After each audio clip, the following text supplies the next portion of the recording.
And with that, I am going to stop talking and I'm going to hand it off to Meg to begin the workshop. Thank you all for coming. Thank you, CD, for the intro.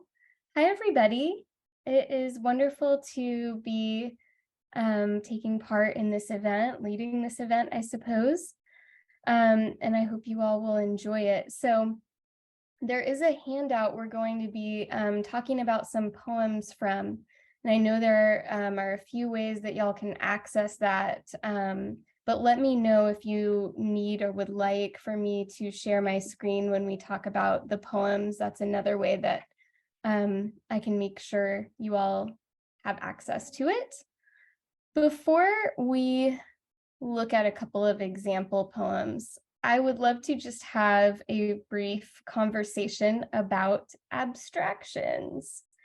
Erin has taken a class with me before, and so Erin knows all about my harping on this term, but for those of you who don't, it may seem kind of elementary, but a good place to start would be by asking ourselves, what is an abstraction?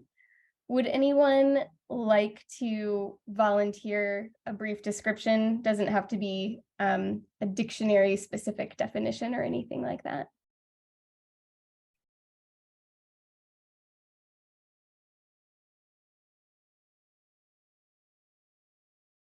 Going once, going twice. So an abstraction is going to be a conceptual word. Yeah, Sophia, abstract as opposition to the concrete, the realm of ideas. Exactly. So an abstraction does not have definable parameters in the physical world. It's a concept. And so each person is going to imagine that concept differently. An example might be something like liberty. If I were to give a concrete example of what liberty looks like, it will probably be different than what another person's example might be. So when we use abstractions in poetry, they can be used really well. But at the same time, they can sometimes make the writing seem a bit vague and a bit hard to connect with. Because, for example, if I were telling you about a friend of mine and I just said, oh, they're beautiful, that doesn't really give you any sense of what my friend actually looks like, right? You don't know what their hair looks like or what their features look like or what kind of style they have, what they normally dress like. And those things might help to convey a more compelling image. So I want to look at a few poems to start the workshop that are using abstractions as a starting place, as their title, and moving into a more concrete realm from there. I'm going to just go ahead and start with the first poem in the handout. I might as well just go ahead and share my screen just to make sure we can all check this out. All right, and I'll try to just scroll along as I read here. So this poem is titled Grief by Matthew Dickman. When grief comes to you as a purple gorilla, you must count yourself lucky. You must offer her what's left of your dinner, the book you were trying to finish. You must put aside and make her a place to sit at the foot of your bed, her eyes moving from the clock to the television and back again. I am not afraid. She has been here before, and now I can recognize her gait as she approaches the house. Some nights when I know she's coming, I unlock the door lie down on my back and count her steps from the street to the porch.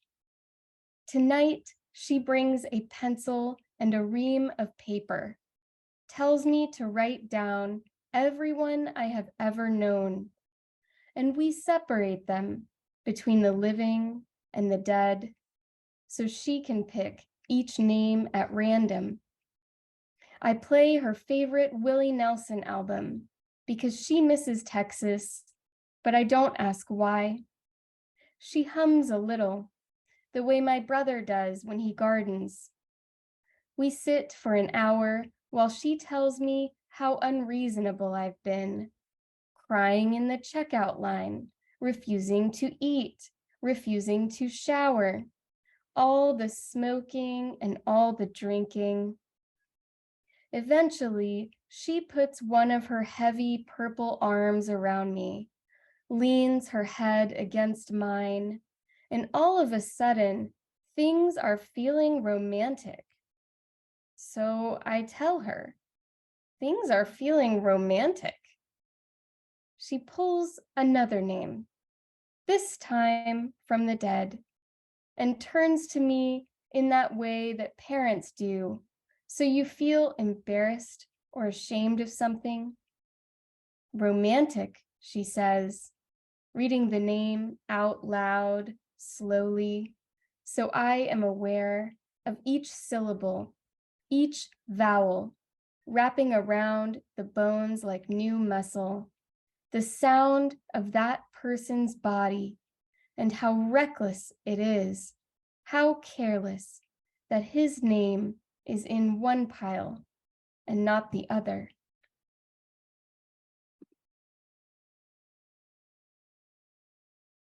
So, first of all, would anyone, does anybody have sort of questions about this poem? Does anyone have points of confusion or just curiosity that you would want us to discuss?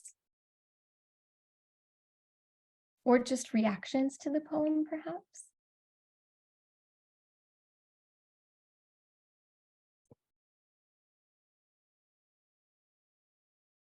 I would love to hear about what the effect of moving from this poem called Grief. Probably we've all experienced grief at some point. Moving into this piece that has a really interesting narrative with a purple gorilla. What does that do? Yeah, and I'm seeing in the chat here, Marina said, so the abstract concept is sort of revealed through this story. And DW adds the striking choice of the purple gorilla. What does that do to make this more compelling than a poem that maybe continues to talk in those more abstract terms about grief? I mean, what is the experience of grief like? Is it strange? I'm seeing a yes. Yeah, grief has so many emotions involved. It's just not really time. So it's this abstract concept that has some points in the chat personifies through the concrete. And I think there's something very that holds a lot of utility in personifying our emotions as entities. In this case, a purple gorilla, which is comedic almost. And so it like the whole endeavor inspires me to tackle emotions like in this way. And also it reminds me of like one of my favorite teachings from Pima Children. And she talks about inviting in your demons, your fears, looking at your fears as if you're just a kid in a Halloween costume. So I think it's really effective just to process emotions and feeling. Yeah, thank you so much for those comments, Sophia. I agree with so much of what you said. And I'm looking at the chat and I'm also seeing a comment I'm really interested in from Costas, who says, I would think the image of the gorilla is the abstraction. Well, that makes sense to me because I think that what we know about the gorilla is it's probably not real, right? And so there's a way in which you can sort of map the idea of being figurative onto the idea of being abstract. But actually, they're really two different things, because a purple gorilla, even though it's unlikely to wander into your home, and even though it probably wouldn't exist, say, with purple fur in this planet here, it still has concrete attributes. We can imagine what a gorilla looks like or might feel like if we put our hand on its fur. We have a sense of size with the gorilla. And with the purple fur in particular, there's a little bit more detail there. So it's something that, even though it may not exist in this world, we can envision it as though it might exist and sort of interact with it just as the speaker in the poem does. And so my suggestion would be that, kind of going back to some of Sophia's comments, the choice of this purple gorilla, bizarre as it may be, maybe that helps to convey some of the ways in which the speaker in this poem feels about grief. For example, if I called my best friend and said, hey, a purple gorilla just came over to my place, what should I do? My friend would probably be like, did you take any substances? Are you all right? They would not understand what was going on with me. And I'm not sure about you all, but when I am going through a really intense period of grief over something, I don't usually feel very understood. And I often feel really isolated in that moment. And so for me, those are two of the things I begin to pull from the poem, that it's like having this big, strange presence around that just bosses you around and makes you feel kind of inaccessible to the people you actually know and love. And it's hard to explain to folks. Those are some of the takeaways that I have. And I think at the same time, you can also say, well, there's an element of humor here for sure. And there's an element of absurdity that also could add a different type of layer. I don't really think a poem has to have just one mood that exists on its own. I think they can all sort of have a complex bouquet of moods and takeaways and interpretations that exist simultaneously. I want to walk us through, I think we'll just walk through one more poem from the handout so that we have plenty of time to kind of work on some of our own writing. I'll share my screen once more. And this delightful little guy, this poem is titled My Happiness, and it's a piece by Mary Ruefle. I laid my happiness in a field. My happiness lay in the field and looked up at the sky. My happiness extended the same courtesy to the clouds. My happiness in the field was visible for miles around. My happiness was visible to the hawk. My happiness was fond of the beetle beside it. A porcupine lumbered by. My happiness followed it. Perhaps because it was being followed, the porcupine stole, quote unquote, my happiness. My happiness lumbered along after itself, happily. We came to a road. The porcupine went into a culvert and didn't come out. And that was the end of my happiness.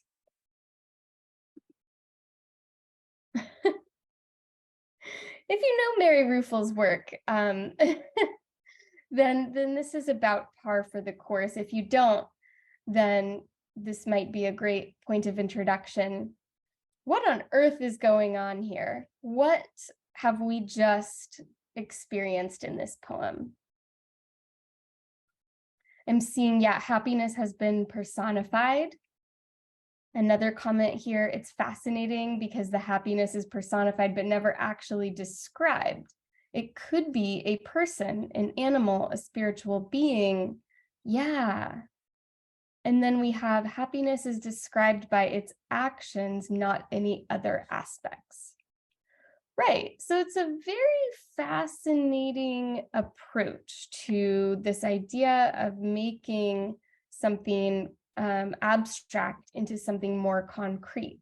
We know that the happiness is an entity of some kind. We know that it's capable of laying in the field, that it's capable of being seen by the hawk, for example. And we know that it's capable of moving around in the space, but we don't know exactly what it looks like. We might sort of begin to associate it with the porcupine that steals it. That's what I begin to see in my head because I'm not sure otherwise. How does this, I don't know, how might this engage with your thoughts about the concept of happiness?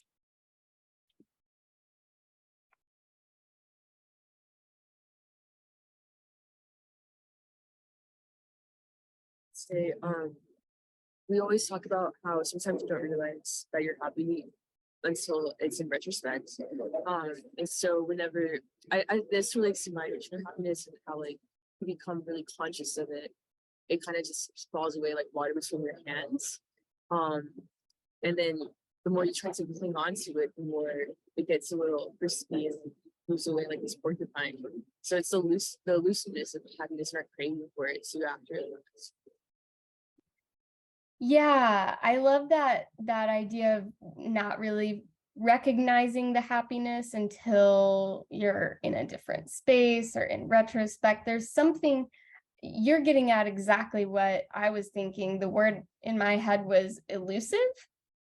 Happiness can be elusive, either finding it or keeping it or recognizing it. And so I think the fact that we have this entity without much of a sense of what that entity might be like is a good way of characterizing that emotion and how it might sort of slip through your fingers, because we don't even know what sort of substance this happiness has. We only know that it's got lifelike qualities. I'm going to read a couple of the comments that came through the chat here. This is a happiness that exists only in relation to others, it seems. The happiness is outside the body in this poem as opposed to inside and invisible. It has a form. Yes. And there's a sort of elusiveness to the happiness that gets emphasized by its mystery. Yes, absolutely. Happiness always feels like it's lumbering away, and like a porcupine, it feels somewhat untouchable, fragile. Yeah. And to me, one of the ways that fragility begins to come into the poem fairly early on is when you transition from lines like, my happiness lay in the field and looked up at the sky, extended the same courtesy to the clouds. All of a sudden we come to, my happiness in the field was visible for miles around. My happiness was visible to the hawk. Right? Isn't there a little bit of ominousness there that suddenly it's become prey, perhaps? Yeah. So I kind of want to move us into a more generative space. And later, if we have time and want to, we can go back and talk about the other poem from the handout. But for now, I would love for all of you to choose your own abstraction.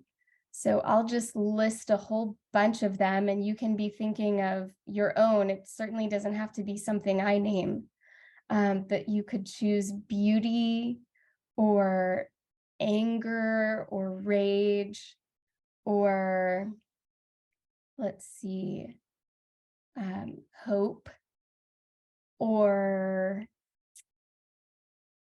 yeah, freedom, similar to the liberty abstraction I mentioned earlier. You could choose embarrassment, despair, loneliness, anything you want, anything that's one of these sort of conceptual words, a word that you might associate with a feeling or with an emotion. And I want you to take just a minute with your abstraction and try to list as many sensory qualities as you would like for it. And these are qualities that you're assigning.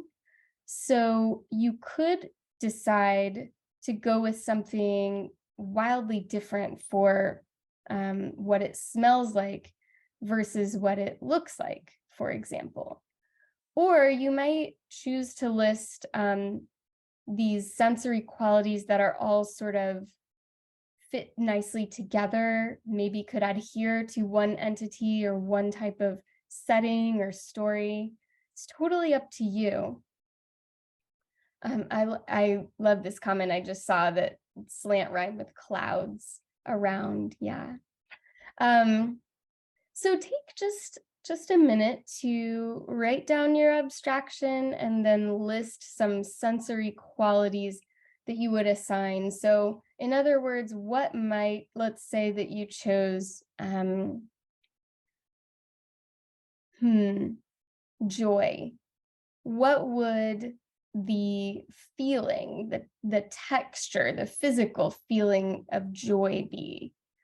What would joy sound like? What would it smell like? Write these down and we're going to have a chance to share in just a minute. So I'll write down a couple of my own as well. I'm just going to mute myself and give us, 3 minutes or so. We'll check in at that point.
I'm just checking in with everybody. How many of you would like a couple more minutes?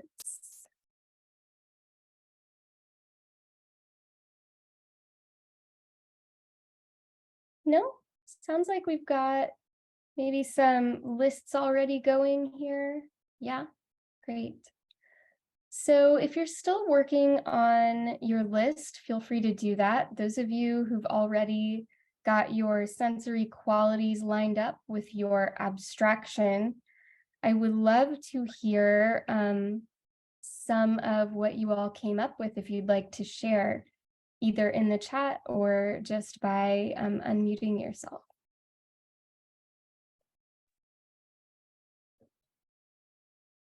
Deb? Thank you. Hi, everybody. Hi.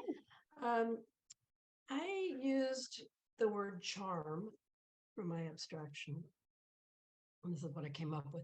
Charm moves like the model with a book on her head.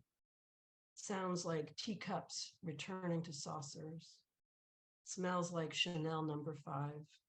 Tastes like a cucumber sandwich. Charm feels like a string of opera-length pearls. Thank you so much for sharing that, Deb. I love the sound of the teacup returning to the saucer, just that carefulness and that delicateness. Thank you. Marina, I saw that you had your hand raised. Yeah, mine's not a poem yet, but No, it's not meant to be necessarily. That's totally great. okay. So I used I talked of shame. That shame sounded like nails. Sorry, it was a low-pitched hum that only you can hear. It's continuous. It smells rank and vile, but no one else can smell it.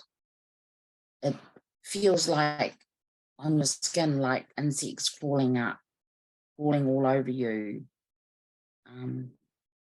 And when you step in it, it's black and slimy, glistening and oily, and it sticks to you in loops and sucks you in and down like quicksand. Thank you so much for sharing that. I was especially moved by the feeling of the insects on the skin. There's something so unsettling, and that sense of when you have, bugs crawling on you, that sense of a loss of control and just the discomfort, really visceral and moving. Shame plays a big role as a concept in my book. So I appreciate that you chose that one. Did anyone else want to share some of what they came up with in this part of the exercise?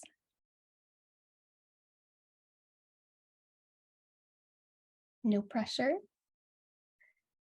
So, okay, DW is sharing in the chat. I'm going to just read this comment. My chosen abstraction was sanctuary, and I became drawn to lots of natural sensory details.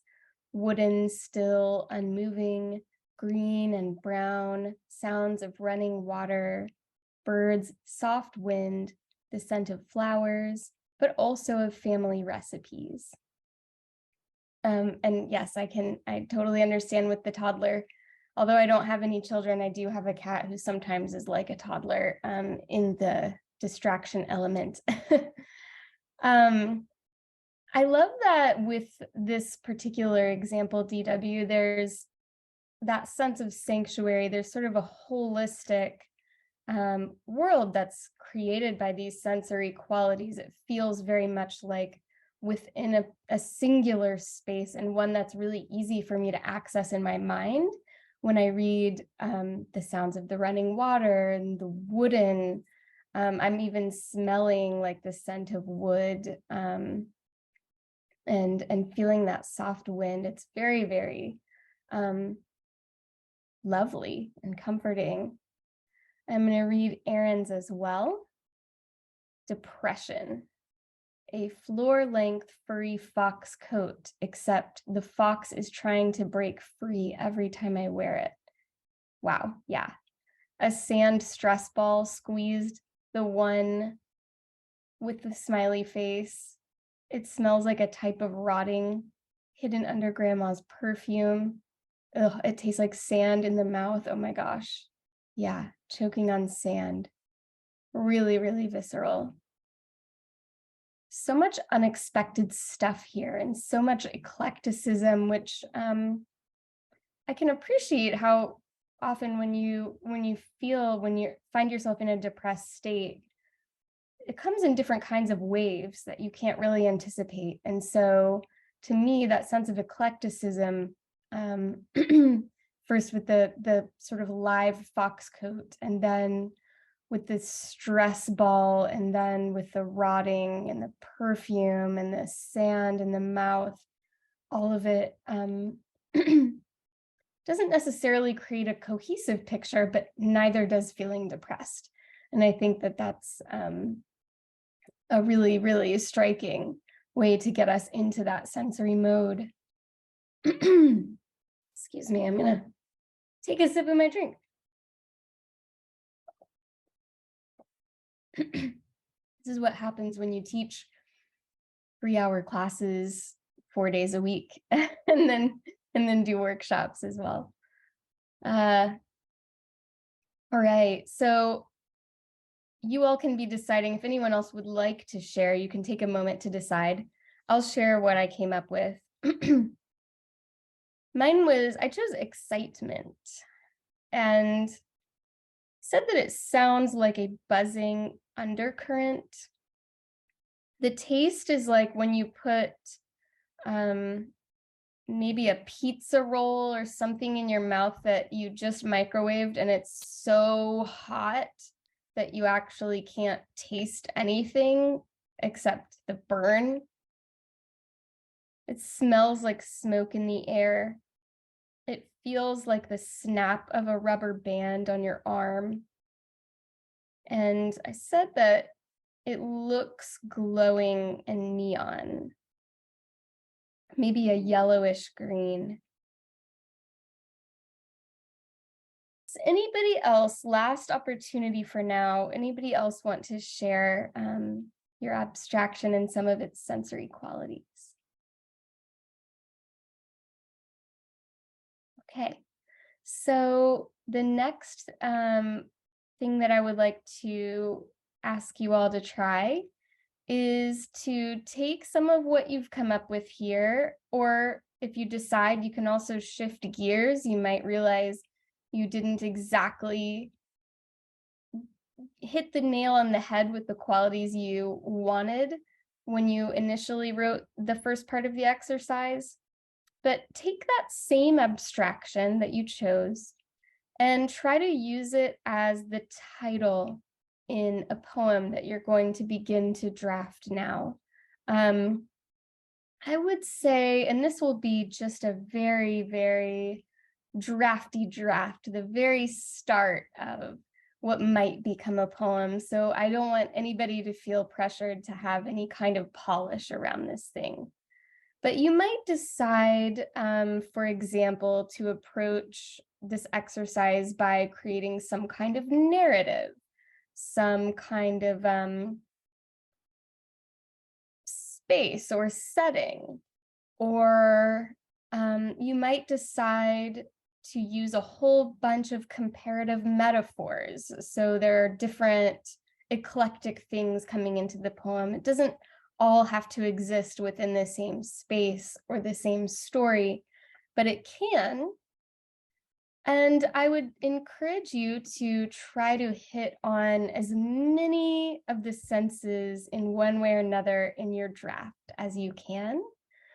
And I'm just going to read a couple of the chat comments real quick. One of my favorite quotes on writing from Shannon Hale: "When writing a first draft, I have to remind myself constantly that I'm only shoveling sand into a box, so later I can build castles." Oh, that's lovely. I may have to write that down while we're doing our exercise. Thank you for that, DW. Yeah, so let's just take about 10 minutes, and that way we should still have a few minutes to share results as well for anyone who chooses to. I certainly will not put anybody in this spot, on the spot rather. So about 10 minutes, start your drafty draft, and the only rule is to use your chosen abstraction as the title and to try to incorporate as many sensory qualities as you can. And I will be here, but I will mute myself.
Hello, everybody. I am checking in here. I know we've had a very brief time to test some of this out in some form of draft. And it's all right if you're still working through it. Hopefully you've started to come up with some interesting, cool ideas to follow. I did want to give an opportunity for folks to share if anyone would like to share something that you came up with during this brief time.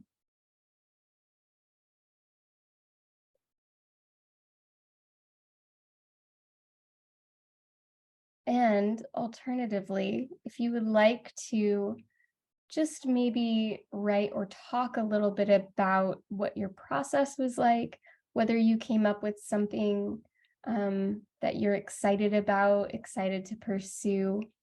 When I was still workshopping myself as a graduate student, never felt like I was in a space to share something that I wrote during class, but I did often come up with some lines or an idea of some kind that I would be able to work with in the future. So I'd love to hear about that too.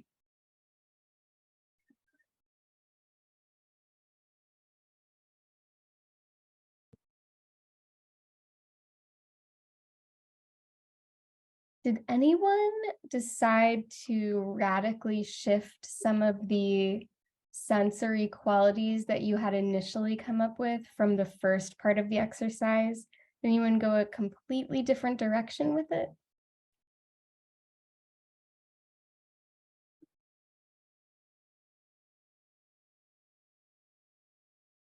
You all are a quiet bunch today.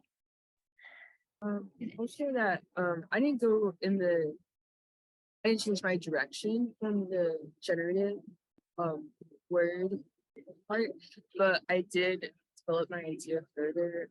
It's still kind of idea form, but I'll share if y'all can hear me while I'm in a coffee shop, but I'll share what I wrote, stream of consciousness. Very much digging sand right now. But it's meditating on the idea of freedom, and I'm thinking about like how I feel when I just longboard across town, like completely lost in my body, and I don't feel like a subject or like an object. And so I've been thinking about all of the occasions in my life when I have felt like an object and defining that, and that's what freedom is to me. So a bolt that might split me in half. Object dissipates, revealing only subject. Subject, that incessant thumping belongs to my heart after all. Subject merges into verb. I am a lightning ball of movement, coursing, connecting me to all beings in motion. I'm always changing, and I'm changing now in ways I want to change. The bolt splits me, my cage melts into being. I'm laughing gas, my particles fill every container. Is this what wholeness feels like? Is this how I used to feel in the Snickers classroom as a small girl? And like this goes into the title, I still want to develop. But yeah, thinking about freedom and wholeness in motion. Thank you so much for sharing that. I am so interested in the kind of agency this poem creates because the speaker has so much control, even in what might otherwise seem like an uncontrollable situation. You know, right from the beginning, we have this bullet entering, and you would think that normally that's a moment when we sort of lose control, but instead the speaker is really wielding. They feel very supernatural to me, which is awesome. And I also was particularly drawn to the laughing gas. That was a moment that a very kind of, at least I can relate from like dentist visits, a sensory relatability there. It's a very particular kind of body and brain state to be in. Yeah, and I agree with your comments in the chat as well, Erin. Thank you. Did anyone else want to share some of what they wrote or just talk a little bit about what that process of drafting was like? Share any discoveries you might have made? I'd like to just read my poem, or what I'm do. saying.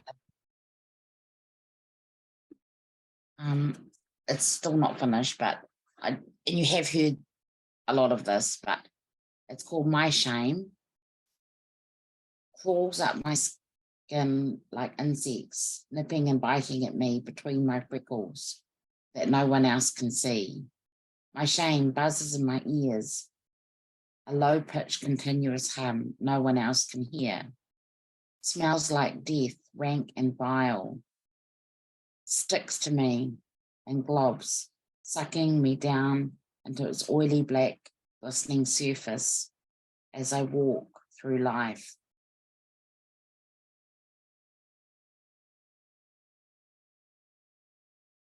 My struggle invisible to others. My shame is like a coat that has protected me, and I'm learning to unbutton and take off when it gets too hot and uncomfortable. So I'm going to, end that a little bit and tie it up a bit better at the end. Thank you so much for sharing that. Your poem reminded me of an experience I wrote about in an essay one time years ago for the nervous breakdown. And it was about a time when I was in college. The person I was dating in college, he had really extreme night terrors regularly. And there was one particular time when in his dream, he thought that I, being next to him, was covered in bugs. And he was trying to kind of shake them off me. And it was a scary experience, of course, but that unsettling and just unfamiliar feeling of bugs crawling on you, and something about when you said all of these qualities are things that the speaker can experience, but nobody else can perceive. That's what really connected me back to that memory of the night terror. And for some reason, it felt like, in a way, I could connect that memory back to this concept of shame. I remember when when my partner woke up from the night terror, he felt this deep sense of shame of what had happened. And thank you so much. Just put me in my feelings. Did anybody else want to share? Yes, Deb.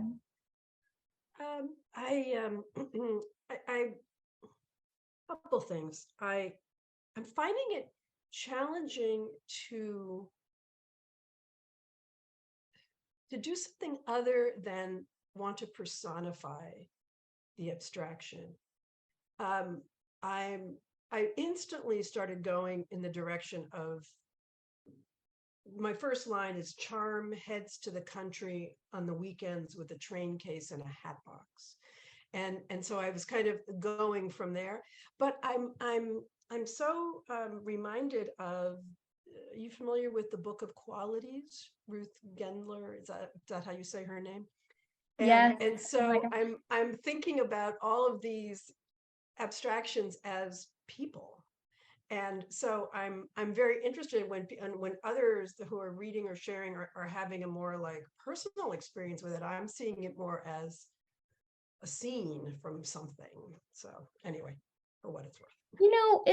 Something that struck me, could you repeat one more time just the you mentioned something about how the piece right now opens and going to the country. Could you repeat what you said there? What the line was? Yeah. Charm heads to the country on the weekends with a train case and a hat box. Mm-hmm. I love those details, and it does feel very sort of lovely, but also adventurous in an interesting way, like a sort of a Victorian feeling almost. What would happen if instead of, so you have the title Charm, and then we have, Charm heads to the country. What if the poem opened with heading to the country with a suitcase and a hat box? And instead of it being charm, it's this other character. It's perhaps you or just a speaker, a fictitious character.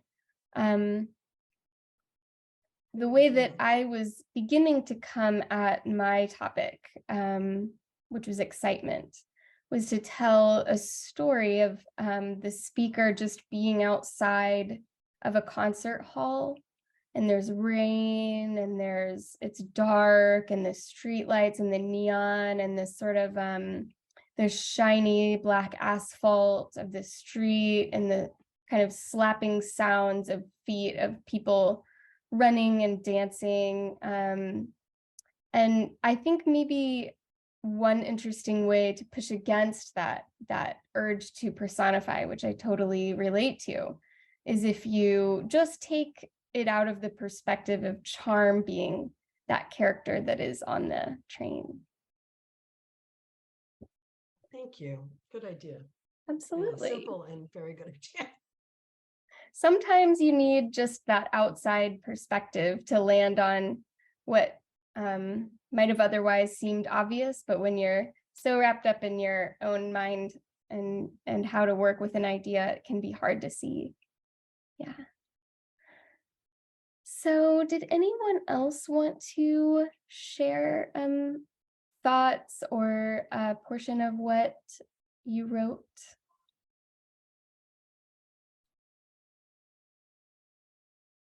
I'm going to read DW's comment here. A reflection on process, letting the concrete imagery lead the poem instead of the conscious goal-oriented mind. Took it in places that were ultimately where I wanted to go anyway, but in ways that were more satisfying. Yeah, surprise is such an important element in a poem, isn't it? Erin, maybe you remember from class, the discovery zone. I still talk regularly about what I call the discovery zone, a place that you arrive in the drafting process where the poem begins to go somewhere you hadn't anticipated, a place where your starting point, that clever idea that got you going, has finally led you through a new door. I really believe that the best poems, even very, very short poems, even a haiku, will have that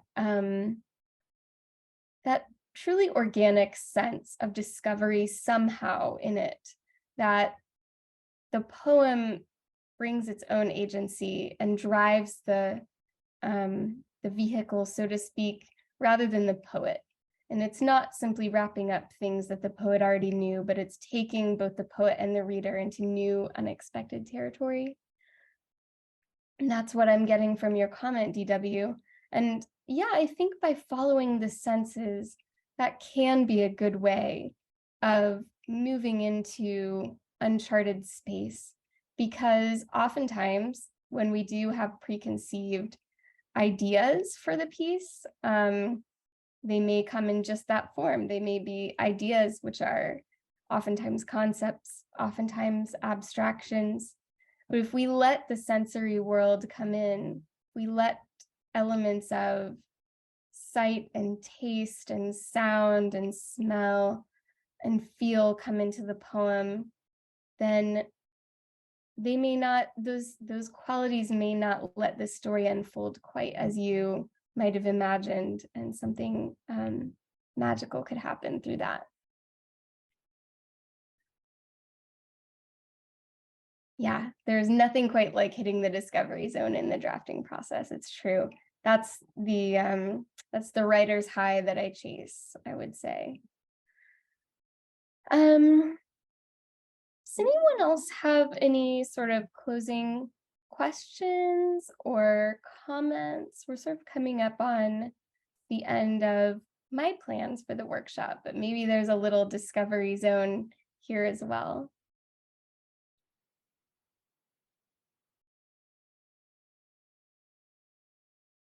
Can we go back to Matthew Dickman for a moment?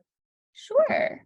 I love him, and I love hearing him read, and he brings this lightness and this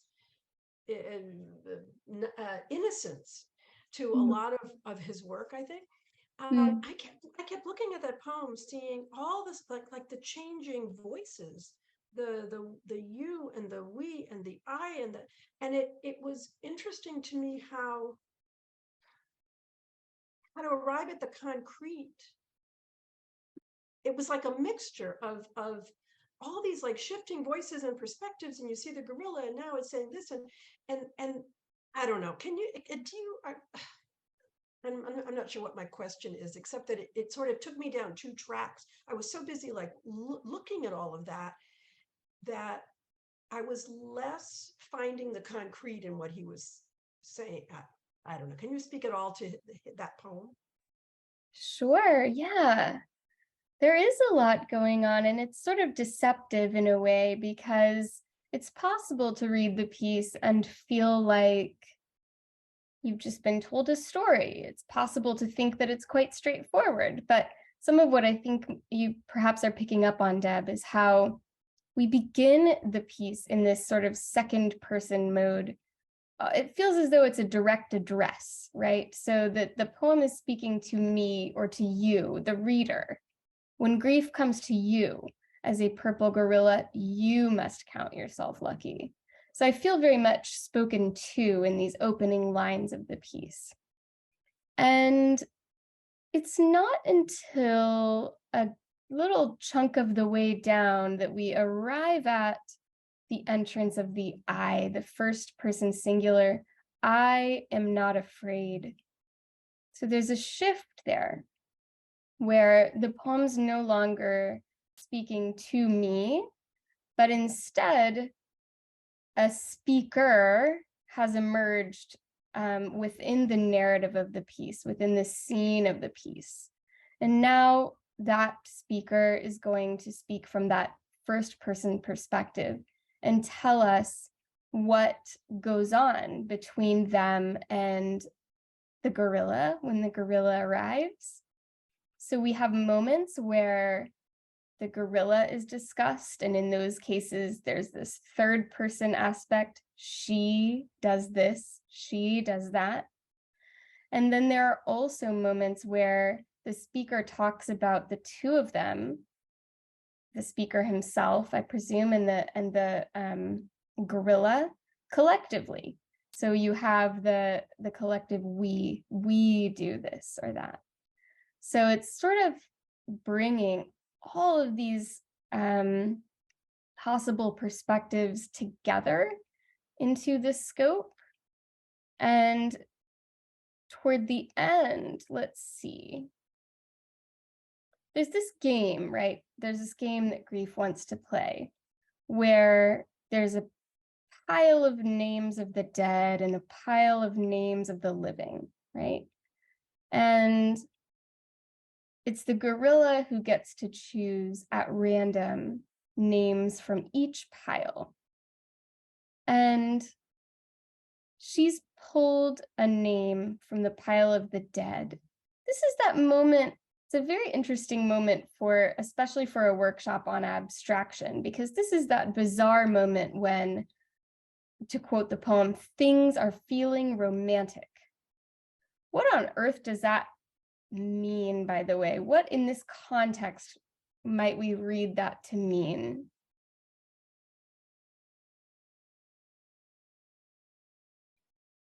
I don't necessarily read it, although certainly you can. I don't think there's a wrong answer, but I don't read that feeling as one that conveys, let's say, intimacy or a sense of some kind of relationship or affection growing between the gorilla and the speaker.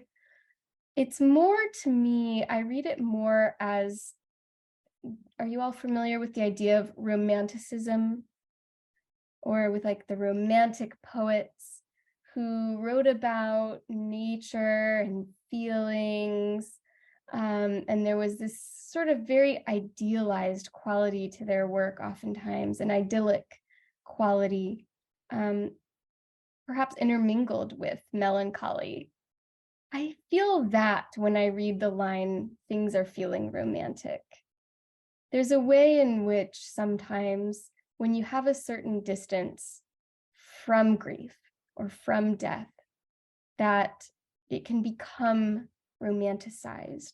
We see this a lot with, let's say, young celebrities who pass away too soon.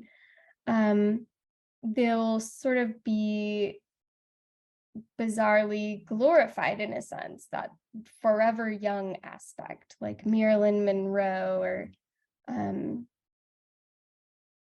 any number of celebrities, Selena. But when you're close to a person, when you really know them and you're truly grieving, you don't feel any of that, right? You don't feel any of that grandiose sense of, well, this person will leave a legacy, this person is immortalized forever. None of that, right? And I think that's what's happening at the end of this piece, when the speaker has claimed things are feeling romantic, and she pulls a name from the dead, and we can presume that it's a name that's too close to the speaker to feel that sort of idealized, distant sense anymore. A name that, to quote the poem, suddenly wraps bones and muscle around each syllable and each vowel. So what's actually happening here is that these concepts, a name after all is abstract. It is just a signifier for a concrete thing. It's taking on a concrete life, muscle and bone coming into it and making it into a real entity, a person who we can presume the speaker was close to. And suddenly that sense of reality is hitting the speaker, and he's saying, wow, it's not romantic, it's reckless.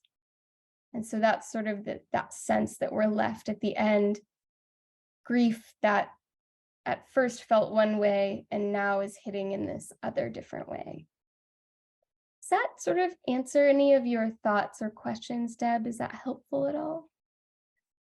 I love hearing you walk through the poem, and that's fascinating about the romantic thing too. That's really, really interesting. Mm-hmm. I kept looking for the first place where the gorilla reads the name, and it's never mentioned. They set up the game, and then later on, it's like she pulls another name, but you never see her actually pull the first name. So there's the implication that it's a living person, right? But anyway, it's a fascinating poem. Thank you for going through it. I really appreciate your insights. Absolutely. Thank you. And thank you for that question. Yeah, it just begins with separating the names. She tells me to write down everyone I've ever known, and we separate them between the living and the dead, so she can pick each name at random. I think that's the only place where we sort of get a hint that she's begun to pick names, but we don't spend a moment with a particular choice until the end of the piece there. Yeah. Marina, you have your hand up.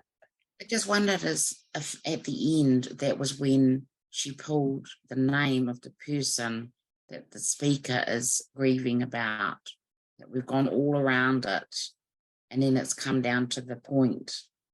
Is that possible?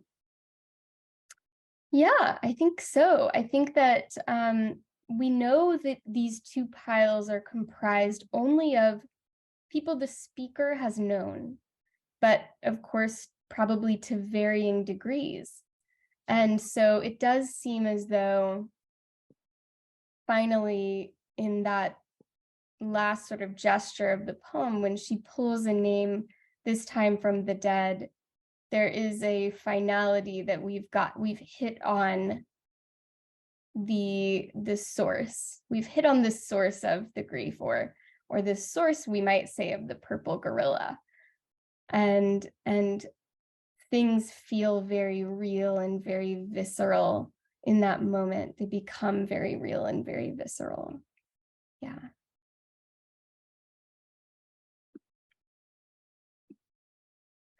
And there's a couple of, I wasn't paying close attention to the chat, so I'm just gonna look at a couple of those comments as well here. There is a children's picture book about grief and loss, which features a gorilla. It's so moving and beautiful. Wow, I didn't know that. The Boy and the Gorilla by Jackie Azua Kramer. Mm. Might be a New Zealand picture book. I'm in New Zealand. I'm sure that it's that it I can be bet sold. you the good old internet could probably get us there these days. Thank you so much for that recommendation. Did anyone else have a closing question or comment that you wanted to share?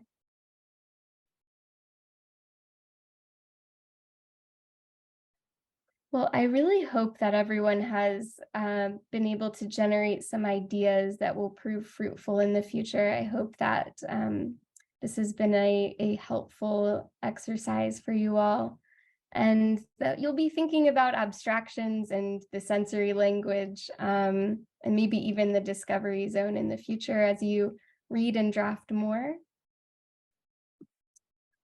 Are there any closing remarks we need from the Open Mouth Literary folks? Thank you so much for this workshop. It's wonderful seeing all these examples. I love coming back to poems and deep diving into them. So that was a great way to see how we went on the journey of talking about abstraction. So thank you. Just a reminder that Meg will be doing a reading tonight at 7 p.m. Central Time. Definitely come to that. Definitely check out Meg's book. And thank you all for coming. Have a great rest of your Sunday, whether you are watching the big game or not. But yeah, join us at 7 p.m. We will see you then.